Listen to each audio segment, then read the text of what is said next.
Hello and welcome to Vietnam Journal, our daily English news bulletin on NETVIET VTC10. I'm Ngọc Anh speaking from Hanoi. Every day we'll bring you comprehensive and up-to-date information about Vietnam and following our major stories on Saturday.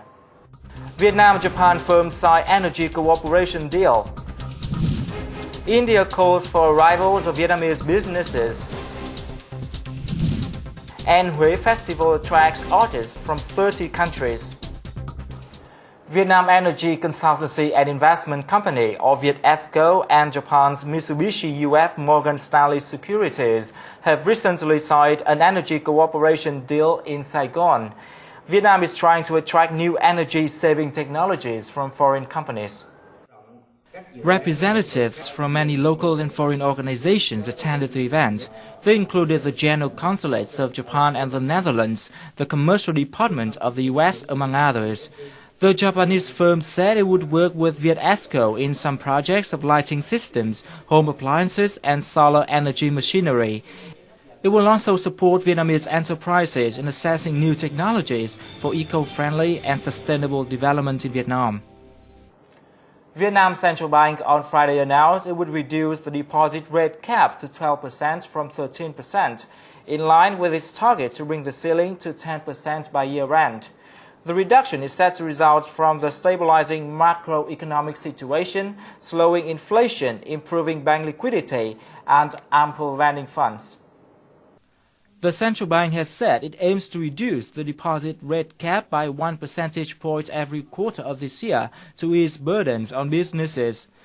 It cut key rates on dong loans and deposits by 1 percentage point for the first time in nearly 3 years in March, bringing the cap to 13%.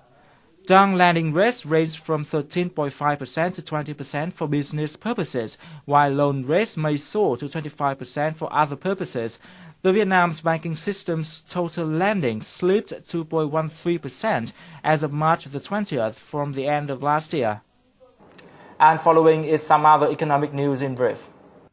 Vietnamese small and medium enterprises need to improve their management and information transparency to meet the requirements of banks. That is one of the major solutions presented at the seminar on capital measures for Vietnamese SMEs organized by the Vietnam Chamber of Commerce and Industry in Hanoi on Friday. At the event, a leading Vietnamese bank introduced a preferential credit package totaling 10 trillion dollars, or $490 million for export businesses.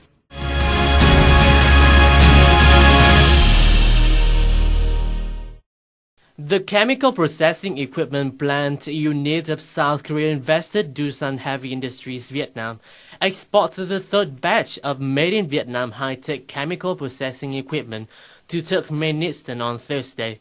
The batch includes 6 pressure tanks and 9 heat exchangers weighing nearly 600 tons. The plant produces heavy equipment for Doosan Vina and Doosan Group of South Korea.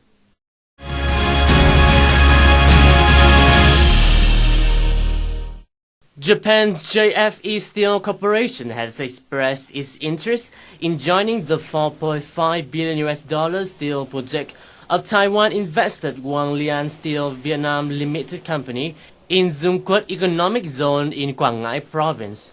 The Japanese firm says on its website that it has signed a memorandum of understanding with Taiwan's E-United Group to jointly study the feasibility of building the steel works of Guanglian in Dung Quất. Currently, E-United is holding the majority of stake of this project.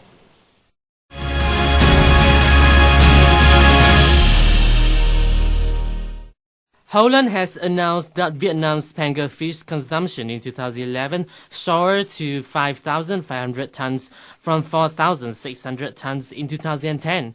The figure brought panga fish to the top of the fish consumption list in Holland, followed by canned tuna.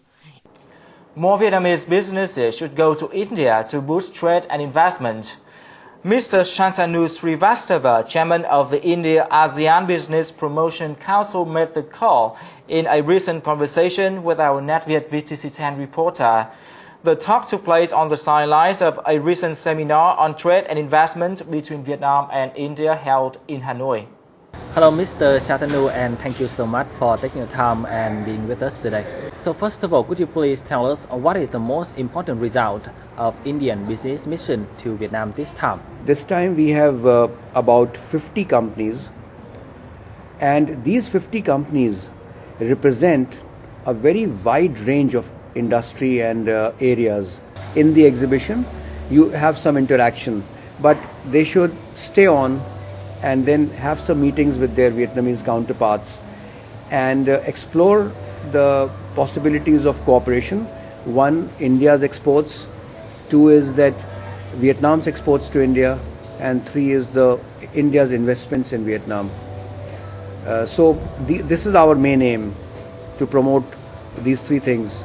We can see that Indian investment in Vietnam is still modest. So what are your recommendations to boost the Indian investment in Vietnam? There are lots of companies in India who do not know about the business opportunities in Vietnam. Similarly, most of the Vietnamese companies don't know fully the opportunities that exist in India. If Vietnamese companies open representative office in India, it will make them aware about the potential in India, and also they will know about the procedures and how to do business, the business culture. This is point number one, and I think it is very important, is the tourism.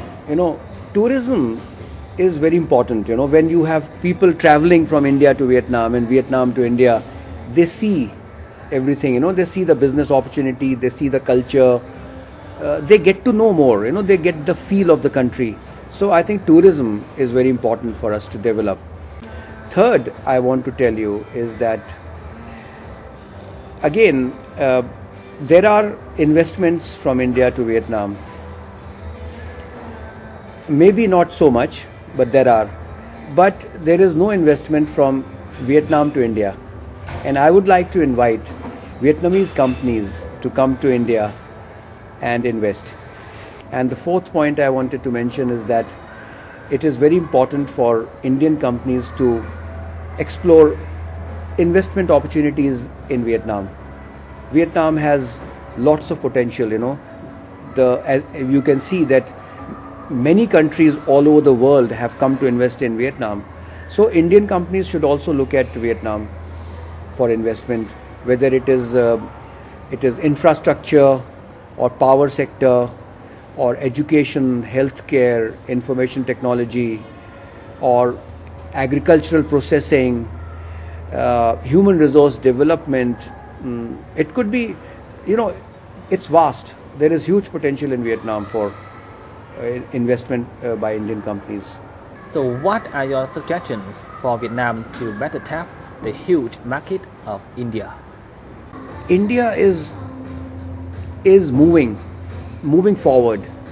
Indian economy is growing, and this is the time for the Vietnamese companies to take advantage of that, and they should take India more seriously for export of their goods and also for investment. And in ASSOCHAM, we will be very happy to help them to set up offices there, to help them with the procedures. And as I said, personally, I am always willing and I am available with my 30 years of experience of promoting cooperation between the two countries. So I'll be very happy to help. So once again, thank you very much, Mr. Shantanu, for taking the time and being with us today.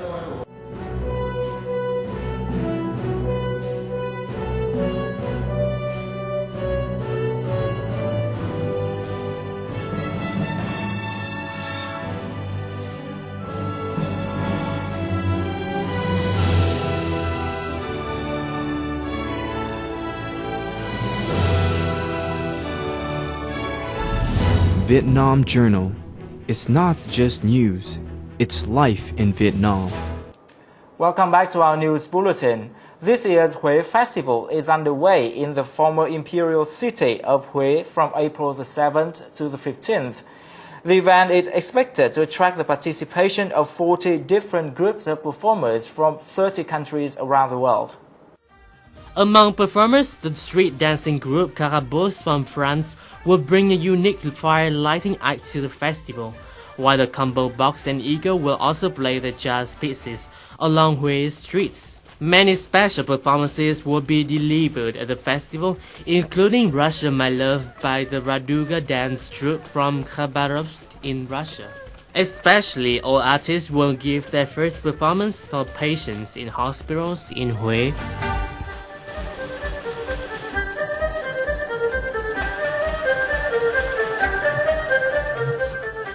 Due to urbanization, many Vietnamese villages have turned into modern streets with high buildings. Fearing that the modern life would erase the traditional values of the villages, a local man has been traveling for 10 years on his old bicycle to take photos of the village gates. Born in the Bui village, Mr. Vũ Khiêm Ning's childhood is always attached to the old, beautiful gate of his village, where he and his friends would play beneath. It has always been a sign to tell him that he has reached home, and the image of old village gates have since carved in his memory. Mr. Ning has to retire when he turned 47 due to an accident. He found joy in photography and started pursuing the dream of capturing photos of the village gates around Hanoi. He was afraid that one day those old gates would be demolished for road expansion, or land clearance, or just simply degradation. So he has to take photos of them before something happens.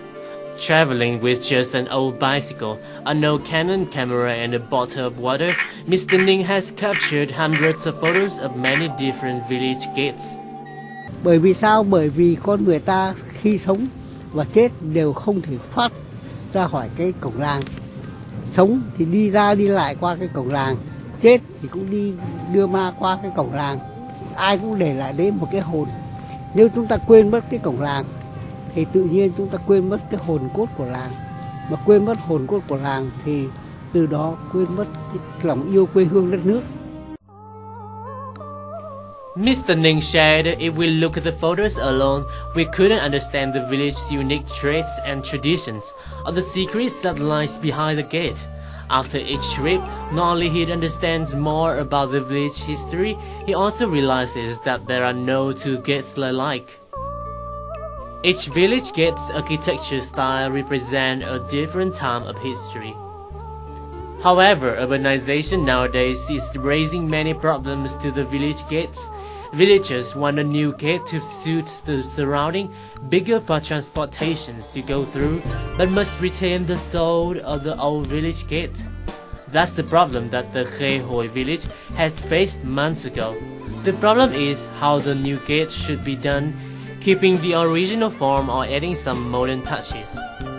A beautiful gate is the one that carries the soul of the village, but must not be obstructive to the traffic that goes through it.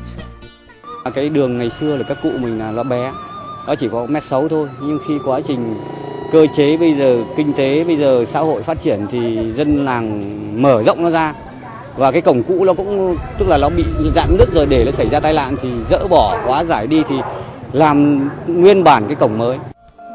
Along with banyan trees, bamboos and wall, the village gate has been representing the image of an idyllic Vietnamese countryside.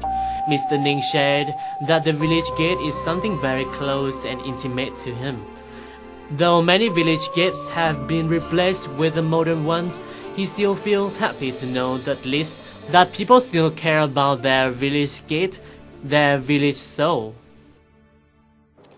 Well, the story about the Vietnamese photographer dedicated to village gates has wrapped up our news bulletin today. For comments and feedbacks, please send us an email to netvietdaily@gmail.com. Thank you so much for watching. We wish you a happy weekend and see you again tomorrow.